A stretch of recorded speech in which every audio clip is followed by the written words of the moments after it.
బాబు వాళ్ళకి ఏంటంటే ఈ ఫిర్యాదు ఎమ్మెల్యే వాళ్ళ దత్తపుత్రులు అయిపోయారు. మేము సమితి పుత్రులం అయిపోయాను. వాళ్ళు దత్తపుత్రులు అయిపోయారు.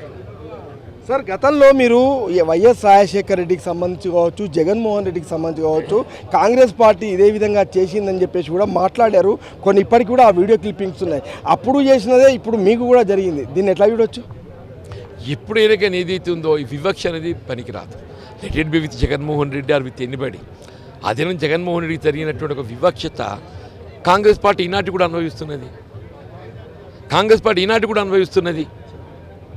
ఇప్పుడు న్యాచురల్గా జగన్మోహన్ రెడ్డి ఈ thought to become something chief minister.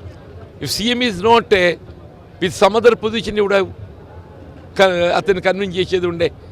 ఆయన దూరం చేసుకోవడంతో ఏదైతున్నదో పార్టీ వాళ్ళు తీవ్రంగా నష్టపోయింది. సీమాంధ్ర వాళ్ళ తెలంగాణ రాష్ట్రం ఏర్పాటు కాబట్టడంతో తెలంగాణలో కొంత కాంగ్రెస్ పార్టీ ఉనికి నిలబెట్టుకున్నాం. సీమాంధ్రలో కాంగ్రెస్ పార్టీ ఉనికి కోల్పోయింది. మీరు ఎవరిని చేస్తే ఏమున్నది దానిలో? Ultimately it is between TDP and YSR కాడికి వచ్చింది. కాంగ్రెస్ పార్టీ ఖర్చు మేరలో కనబడటం లేదు.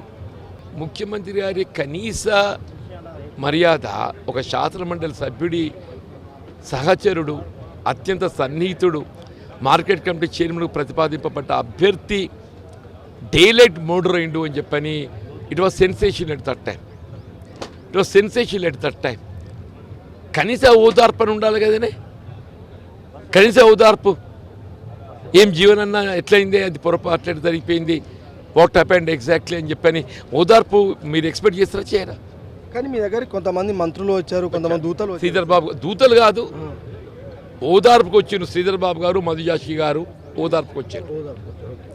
లక్ష్మణ్ గారు, ఆది శ్రీనివాస్, స్థానిక ఎమ్మెల్యే మన సత్యం గారు దేకే.